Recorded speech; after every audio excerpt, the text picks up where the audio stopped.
जो दिल में तारे बारे दे जगह, वो तू ही है, जो रोते रोते दे हंसा, तू ही है वही, जाने क्यों दिल जानता है, तू है तो I'll be alright.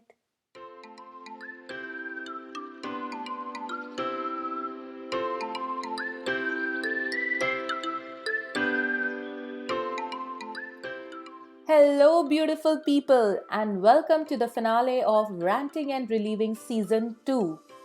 I cannot believe that we are here. Summing up highlights of my 5 years in 10 episodes, definitely a task. I want to begin this one with a massive shout out to all those who tuned in weekly, remained patient with me whenever the episodes had to push out, shared feedback, and made this a huge success. So, before I bring alive all the stories for the last time this season, believing that my voice is reaching out to everyone around the globe, this one is to all those who moved to a new country, learned a new system, built a life with no village, no safety net, no guarantee that it would work, and did it anyway, with a smile on the outside and terror on the inside. That took everything. So don't let anyone minimize that. My episodes have always been personal, raw, honest, and completely transparent. But those all have been how I feel, what all I went through. Basically, my story through my words. And I think that's one of the reasons that it resonated with so many of you. Somewhere while doing this, unknowingly, I became the voice for so many unheard stories that made this podcast so special. So, no surprises that with an added layer of my friends, their hot takes, their opinions, this finale promises warmth, laughter, and a wild ride. So, let's dive right in. I think it was during the second time when I went to India, I realized that my heart is now forever split in two. One part lives there and another in the US. And no matter how hard I try, it won't be one ever.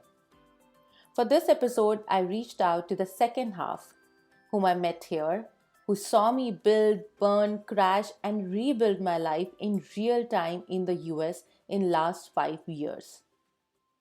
All of them were given certain questions. I expected them to feel extreme discomfort while recording these and be completely truthful, and they did not disappoint with either.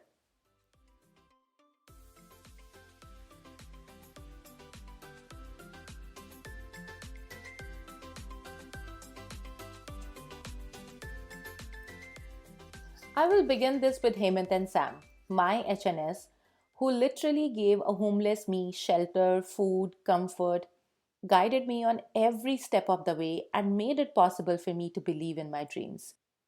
I mean, these two exist, that's why US happened for me.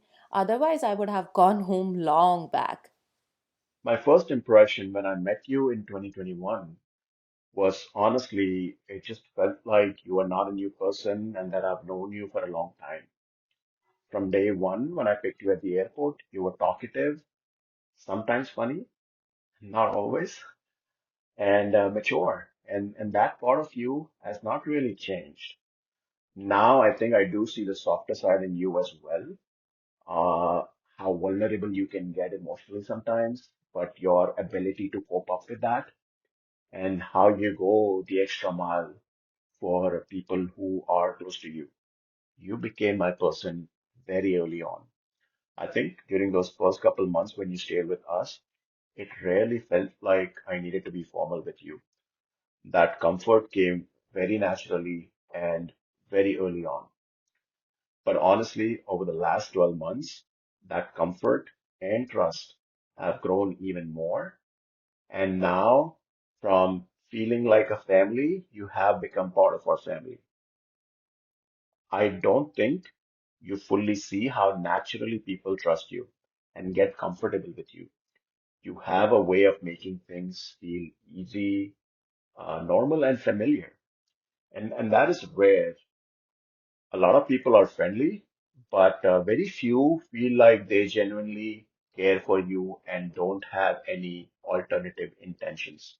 You can handle yourself very well on most occasions, but I still feel protective about you from time to time, especially when you're meeting someone new from a dating standpoint. I think that's why I've been so skeptical about almost every guy you have met.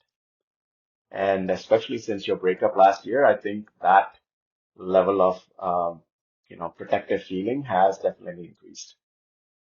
I think you deserve someone who is steady, kind, and emotionally mature. No confusion, no unnecessary drama, just someone who sees the good side in you, respects it, and does not try to change it. That's it, nothing too complicated. If I had to say one thing to you for the rest of your life, I'll say don't change yourself. You have had a lot of ups and downs, and through most of it, you have moved on pretty well and stayed strong through it. But there are times when you have doubted yourself, and that's exactly why I'll say always believe in yourself and don't change who you are, especially for a guy. We have a running joke in the family that the way Hemant vets these guys for me, I would remain single forever. And I mean, he's not wrong either because look at the people out there.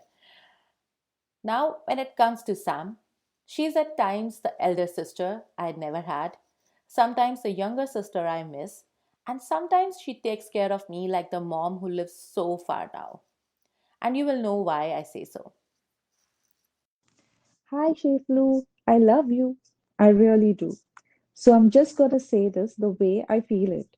If I had to say one thing to you for the rest of my life, mm, don't let your loving heart lose its charm just because the world doesn't always know how to deserve it.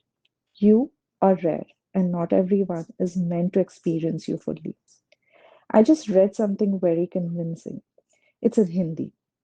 पीड़ा तुम में क्या पैदा कर पाती है पीड़ा तुम में क्या पैदा कर पाती है प्रेम या नफरत तुम वही हो and you my dear you've always chosen love that's who you are my first impression was that you're incredibly helpful and playful and now well that hasn't changed if anything I just see more depth. And when did you become that person? Honestly, almost instantly. You came into our lives and it just felt right. No effort, no overthinking. That was quick, and you deserve all the credit for that. During my hardest times, you have been with me, and that's when it became permanent. So, since August 2021, you are my person. The way you make people feel seen, not just heard, but seen. You remember small details, you show up fully, and you care in a way that stays with people. You care and you leave an impact. I'm going to be brutally honest here. You are mostly self aware, which I admire, but sometimes you get a little blindsided. You don't always see faults in people and situations because your masoom heart leads first. It's beautiful, but also can be hurtful, especially when you forget your own worth. And who can be a deserving partner for you? You deserve someone who can match you, not just in words, but in actions and emotional depth. Someone who is both sensitive and sensible, who doesn't just receive your love, but knows how to return it fully. No half efforts, no confusion. You deserve clarity, intention, and someone who chooses you properly. And very, very important, someone who can keep up with our affinity towards food, because that's just the part of the lifestyle. Well, that's everything said. Simple and straight from the heart. Hasta la vista. I hope everyone get to meet their HNS or if I could ever be someone's support like this. They not just opened the door to their home, they opened their hearts. They made me a part of their world, gave me their home, and as Hemant said, it's now my home too.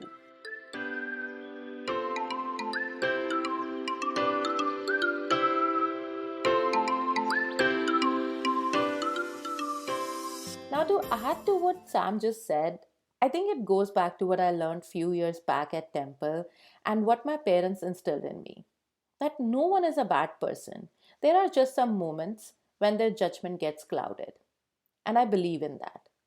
Also, I have been denied of so many chances, and maybe that's why I give those freely to others. Because an eye for an eye will just make the world blind, and I know the value of giving someone one more chance. That being said, I forgive people, but I restrict their access to me. Now, at least I do that. I never wish anyone ill, never, because no one deserves extra pain. So I wish them well, but sorry, no access to me. Like this comeback is personal. So I'm not sorry if I won't be making it easy for anyone. While I stumbled in their lap because Hemant is Mr. K's first cousin and he was kind enough to help, then I met another bunch of strangers, and we all chose each other to comfort, bully, question each other's life choices while continuing to support each other through all that life throws at us. Introducing Bea to you all. I met her through Joan, and you will hear from her in a minute.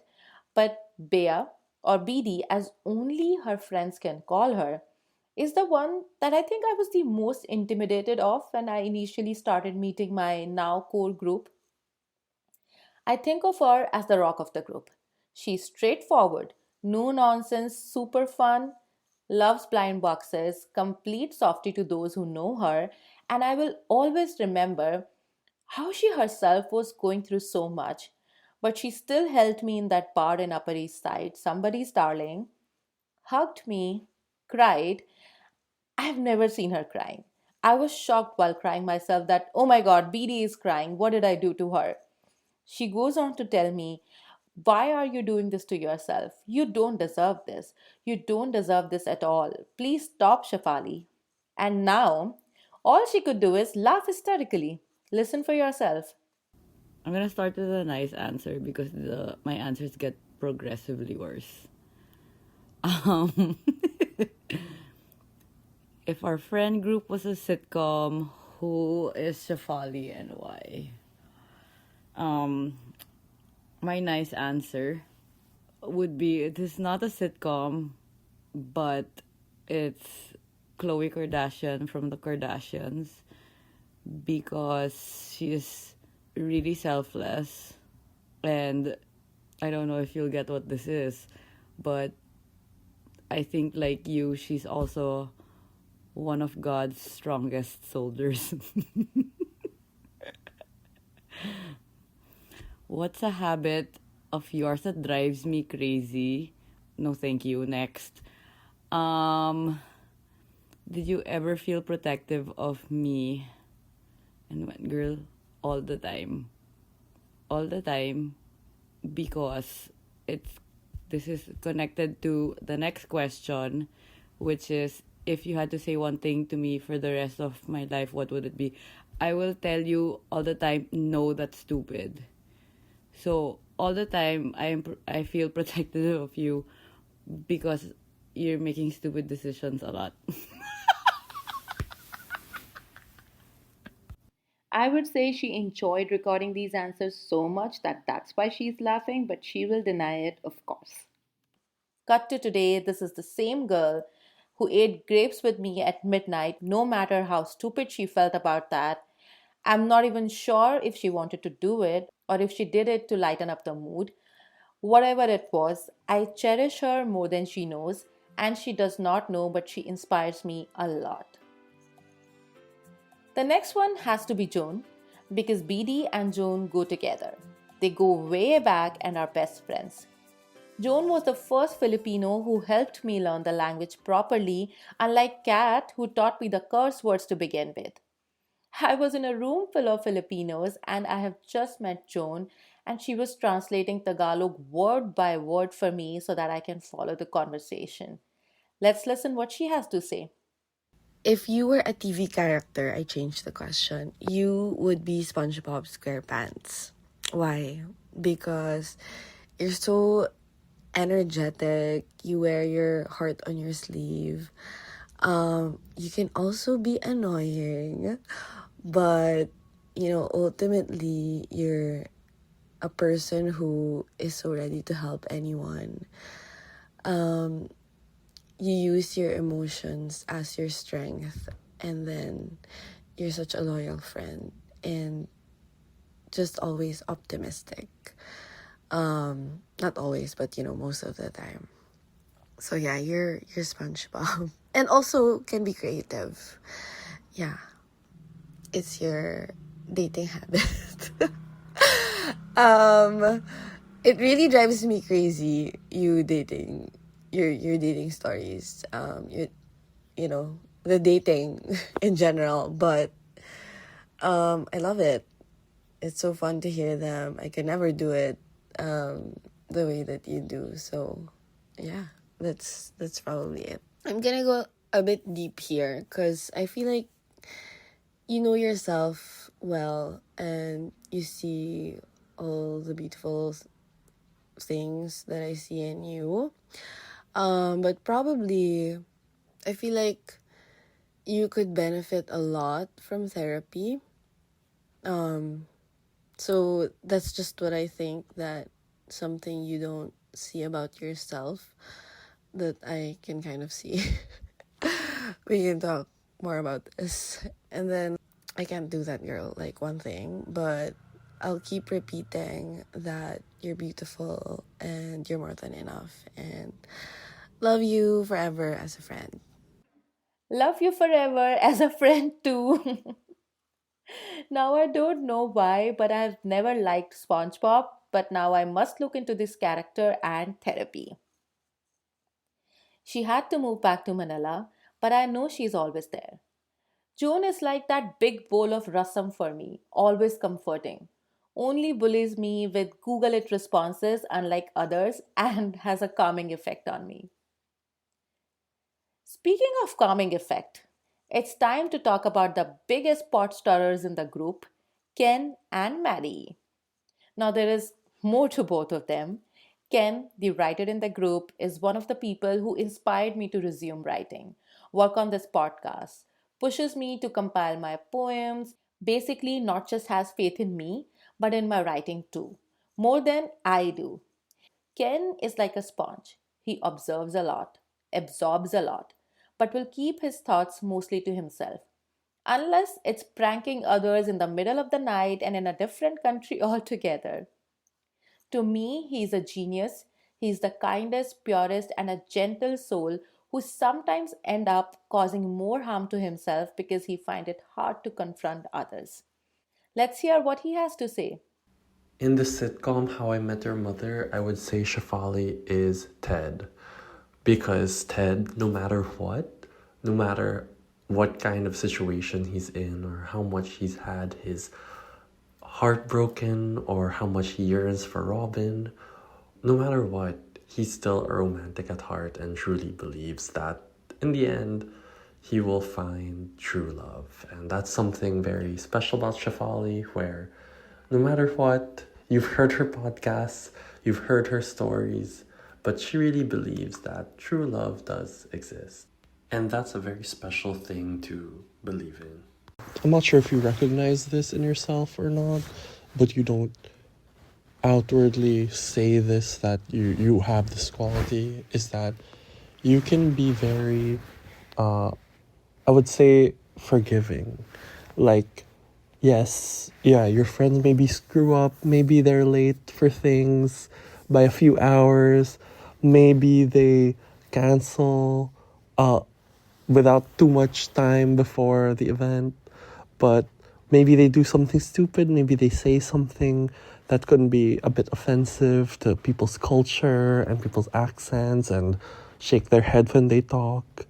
But you're always forgiving and you see the bright side of things. You have a lot of empathy and you understand that maybe they're just joking, or they're busy, they had something come up last minute. You're very understanding, forgiving, have a lot of empathy for your friends, which is a very good quality. But remember to always have, good boundaries, I see you at your lowest every time you sing karaoke and you're just two beats behind every song that you're singing. But all jokes aside, I think there definitely was a time when I saw you at your lowest was when that man who does not deserve to be named uh, was still in your life. And we all could see that he was definitely not a good guy. And it definitely affected you. And we're all worried about you during that time. And all I really could think was, how can we help you to really better manage your emotions and keep you at your center? Like, this is both a good and bad quality of you, that you really put other people first, which is, yeah, well, which is great, but how can we help you? Or how can you be your center all the time and put yourself first and think of yourself first? And that's all I was thinking, like, you have to be your best center, and that's the best way to be happy for the rest of your life. Make sure that your your enemies don't have your phone when your friends are messaging you and their notifications pop up, so that they read about you talking about them. If you know, you know. Ken, I know where this forgiveness bit is coming from. Also, he has very smartly covered some oops moments that I've landed myself in. Apart from pranking others, one of other core memories with Ken would be when, after a drunk cake fight with Kat, after he very gently asked me to shower, he so patiently detangled my hair while letting me cry my heart out as I was missing Kanishk so much.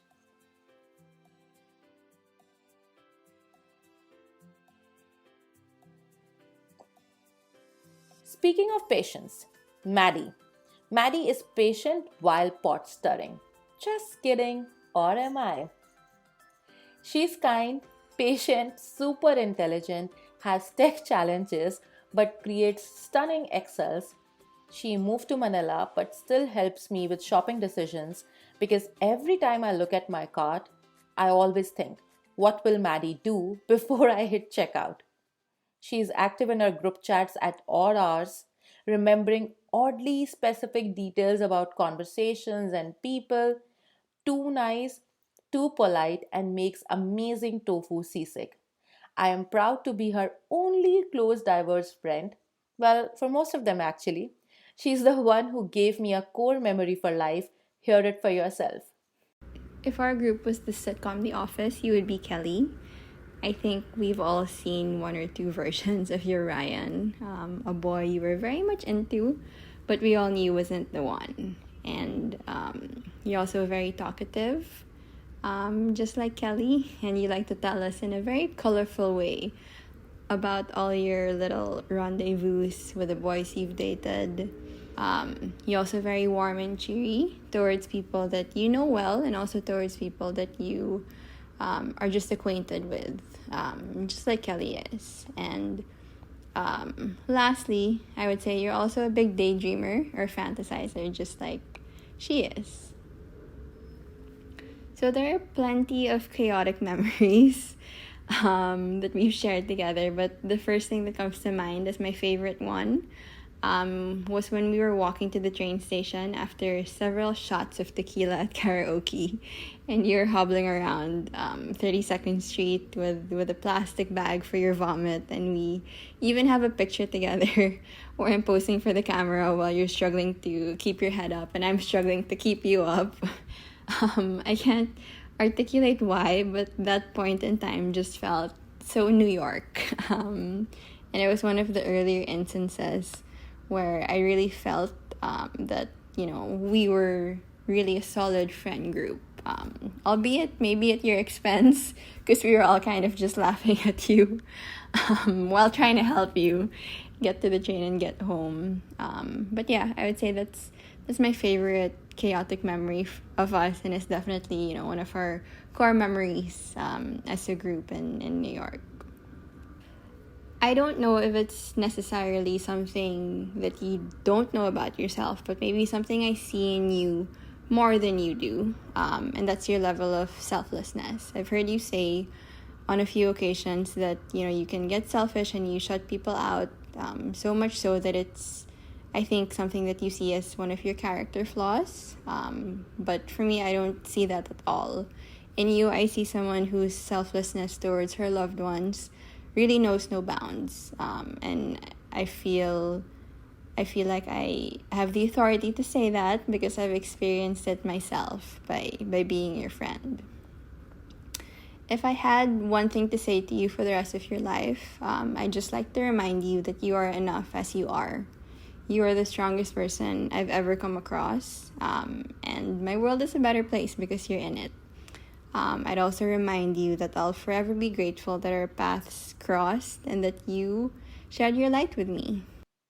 See, she is the one in the group, but I give it to her that we made this core memory so early on, and next morning, even though the people who were not even there were posting my Koreatown pictures. She has also said all these nice things about me, which you just heard, but sometimes I look at her and I think if I can be 1% of what she is, nothing can stop me from winning in life. I admire her and I think I should say this more often. Speaking of admiring and winning in life, it's time I introduce Razel to you all. You must have heard how she showed up with beers for my birthday party. Well, it was just the beginning. What followed was a declaration of being each other's jowa. Now, that's how we refer to boyfriends and girlfriends in Tagalog. After being disappointed with dating, her poor acting skills while planning my birthday surprise, and that one text which she sent me while she was boarding her flight to Philippines. We were building our friendship, but that night I was moved beyond words. She was going home, but she had me in her thoughts. She has a special place in my heart, and I'm very, very, very excited for 2026. Hear her jingled point of view. Hi, Joa. So, this is so weird and awkward. So, I might just be weird and awkward throughout this whole voice note. But yes, let's go. So, first, if our friend group was a sitcom, who am I and why? I decided to go with Carrie Bradshaw. Like, girl, your life is literally like episodes of Sex in the City, especially your dating life. I mean, you're both surviving New York City, and your tequila is her Cosmo. Like, you should probably write about this too. Like, I feel like Joa, there's always a new storyline in your life, like a new character, a new plot twist, which is kind of fun for us too as your friends because we get to hear about it. But yeah, like I feel like you and Carrie, you both have that same energy of bringing people together. Like you love creating moments wherein you bring people you love and maybe people you only just met, just like bringing them together and having them have a good time and enjoying each other's company. So it's like on the surface, you both seem like very carefree and a little chaotic, a little messy, but underneath, you've been through a lot.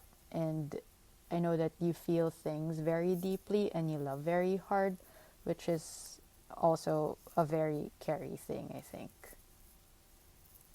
So I feel like we've told everyone this story like a million times, like everyone we've met.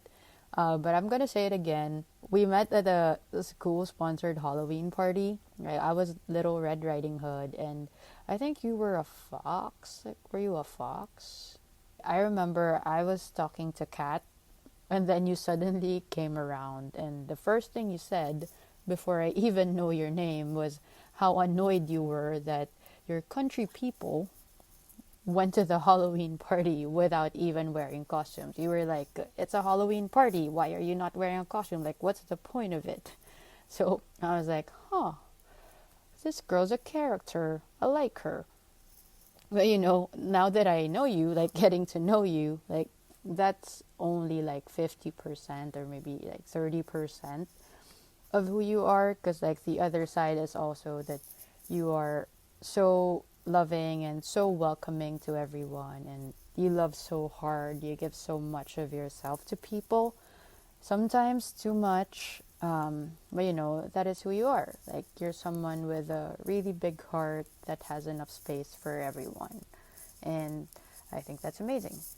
So you can be very impulsive and stubborn, like it's crazy. Like once you've decided on something, like that's it. No turning back. This is what I'm doing.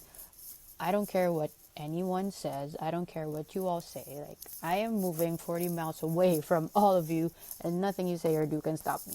Like girl is crazy. It's just like, can you please listen to our very reasonable reasons?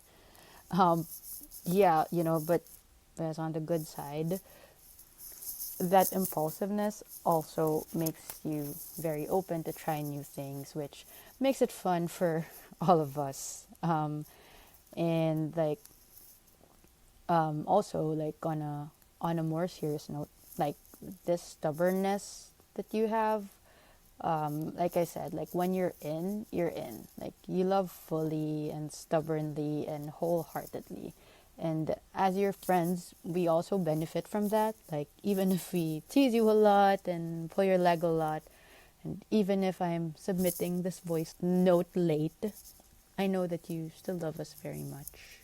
For me, until now, I think the most me thing that you've done, or sorry, the most you thing that you've done is that you invited me to your birthday party after meeting me one time during a Halloween party where we were both half drunk, and like we've never even properly hung out, but you were like, you know, stranger, come to my house, come to my birthday, and yeah, I was like, why not? So yeah, I'm glad you did, and I'm glad I did, rather. And yeah, the rest is history. If I were to say one thing, it's really that you shouldn't feel like you have to carry the weight of the world on your shoulders. I think that the consequence of you loving so much is that you feel like you have to make everyone happy all the time, and that you always have to be the one adjusting to what other people want. Like, set boundaries. Like, you're allowed to love yourself too. And yeah, I think the right people, the people who are actually worth the love that you give, like they will meet you where you are. Yes, Razel, I know I'm impulsive, but you have to admit that that impulsiveness helped me transition to the non veg world. And she's not wrong, she's right. I love hard and I love fully. Once I'm in, I am in. No half ass efforts ever. But I look up to her as someone who balances practicality and emotions very well. So I swear I'll take her words super seriously. Well, and I know it was very hard for you to record these, so thanks for doing this, Joa, and thanks to your other Joa too. In the sea of my Filipinos, there is one friend who fueled the Desi in me. Introducing Meet. He's my favorite Guju, energetic, full of business ideas, hypes me up like no one else has. Sees some kind of halo over my head, I don't know why. He always supports his friends, practical and emotional. I know he has got my back even if he has moved back to India. He's one of those I can call up in the middle of the night and I know he would do his best. Our thoughts might not align all the time, but we have learned a lot from each other. From going for Bollywood movies to finding our oasis, the mandir together, our friendship bloomed a lot. Now that he has moved back, the festivals are not the same. Hanging out in the city is not the same. Going by the waterfronts is not the same. Yeah, I miss my friend a lot. And you will know why. In terms of what was my first impression of you, so it was definitely that you're strong, independent, and driven. And then, even with all of the housing experiences and moving homes, I remember you keeping strong and, paving your way through all of the challenges. I'd say from early on, I felt a no judgment zone with you and I could be myself, say what I like. I have some objectionable indulgences as well, but you never let any of that come in the way of our friendship. So definitely cherish that. One thing I've seen is that you're always cheering others up no matter what. Maybe your friends, maybe your peers.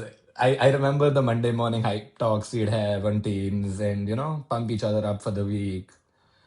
And even through the group projects, the March Data Crunch Madness and the Mindshare Hackathon, I've seen you boost the team morale, even with the capstone project. So just cheering others up is something I really admire.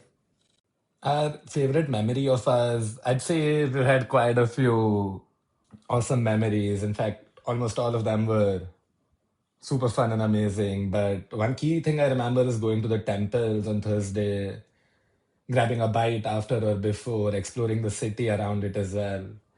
And then even going for comedy shows and other events. You introduced me to quite a few interesting things during my time in New York. So you're extremely compassionate and you're forgiving as well. So may it be friends, peers, colleagues, you have the ability to accept flaws and see the better in people and even motivate them to bring out the best in themselves. And you don't hold grudges. I'm glad I have a friend like you. I remember when we had that plan to go to a Garba event in a warehouse in New Jersey, and I had gone to Shambhavi's house, and then I started drinking there and chilling out. And I remember telling you that I'm here, but you informed me that you were already at Penn Station and you were on your way to New Jersey. But that completely went out of my mind, and I forgot to inform you that I'll be late. So that day you got mad at me, and it was kind of scary, but then we made mans real quick. So Well, Meet works on IST, Indian Standard Time. But when it came to the submission for this episode, he was the fastest to respond. I have always been very vocal about it, but let me just say it once more. I miss you, Meet. Well, she needs no introduction. You have heard her multiple times, but once again, I bring to you my ex roommate, co worker, my first friend in this new world, Kat. I will keep this short because I already dedicated 2 episodes worth of my talking to your listeners, and they're probably sick of me at this point. But if our friend group was a sitcom, who is Shafali and why? If our friend group was a sitcom, Shafali would be Ted Mosby from How I Met Your Mother. And I bet she's thrilled because my answer is the main character. But it is true. Shafali is Ted Mosby because she's a hopeless romantic. And when she's in a relationship, she's all in. She's deeply invested and very intentional in everything that she does in the relationship. At the same time, though, that kind of love can come with a downside. Like Ted, she can sometimes hold on to the idea of someone rather than seeing them for who they are and what they are showing her at the moment. Another thing that makes her Ted is honestly how invested our friend group gets, especially in her dating life. If we were How I Met Your Mother, her dating life would be the first thing discussed at McLaren's pub. My favorite chaotic memory of us, me and Shafali, was my birthday in 2022 when we got super drunk and decided to have a cake fight. We picked apart an $80 cake, tiramisu cake, which is our favorite, with our hands and flung it all around the apartment. For weeks after my birthday party, we were cleaning and scrubbing off tiramisu off our walls that we somehow missed in the first time that we were cleaning. Nothing will ever come close to that moment, and I'm so glad that it was caught on video because that video for sure will be shown at my wedding, Shafali's wedding, and will someday show it to our kids. It was truly iconic and chaotic and just encapsulated our New York energy at that point in our lives. But I do feel that I am older than you in some ways because of the way that I look after you. And I do tend to look after you because every older sister needs a friend who looks out for them like an older sister would. And in your life, someone's got to do it, and so I guess I am doing it. By default, got this role because we were roommates, but I think far beyond our roommateship, I do have that role in your life where I watch out for you from a distance and sometimes up close because I feel a certain type of responsibility to make sure that you're on the right track. And I don't know why, but I do. I think I've spoken about it a lot, about how I feel towards Kat. I would just say that I call her Bon, which means my little sister, and that's how I feel about her. Their character references, anecdotes, memories, nothing tops their surrender to discomfort and recording these answers, which says, I love you, louder than words ever could. My home will always remain incomplete without any of them. So, my dear friends, I love you all and consider the things I have spoken about you as your creative fee.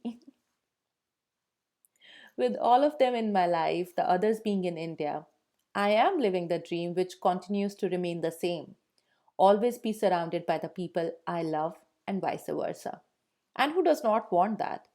Yes, there will be some people who will brush it off in the name of practicality, but I strongly believe that deep down, all anyone needs is love.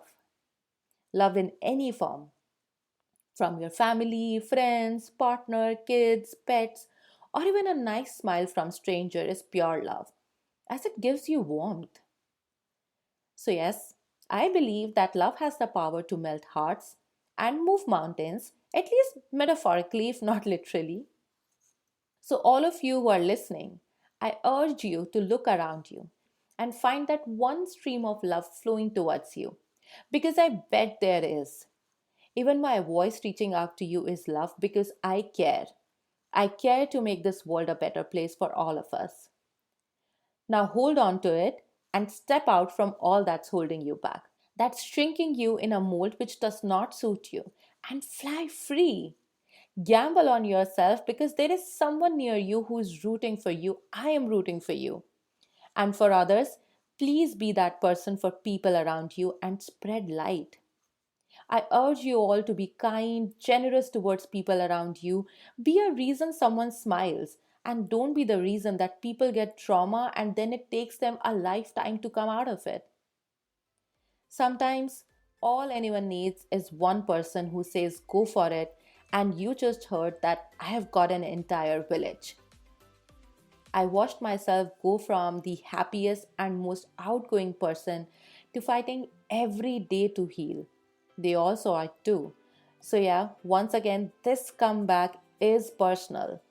Now, the idea is to make my 10-year-old self proud and giving an 80-year-old me something to reminisce about.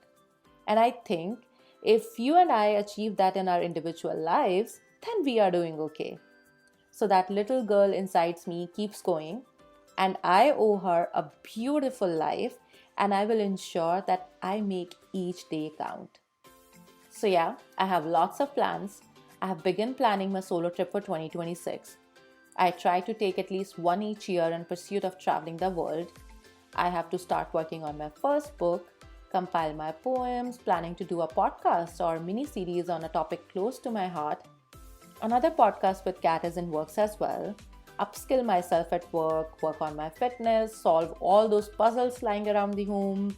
All this and much more while continuing to be a human who can sleep with a clean conscience at night, spread love and light, while choosing to believe that Mr. The One is listening to this podcast and finding my socials as I speak. Speaking of socials, all the details are plugged in the episode description. Please feel free to reach out with questions, comments, feedback, any suggestions for the next season if you want one. Even if you will not hear from me for some time, always remember I am here and you can reach out anytime. It's time for me to take your leave, but remember, it's a pause and not a goodbye. It's me, Shafali, your host, and I will see you soon. That's it. The end. Thank you.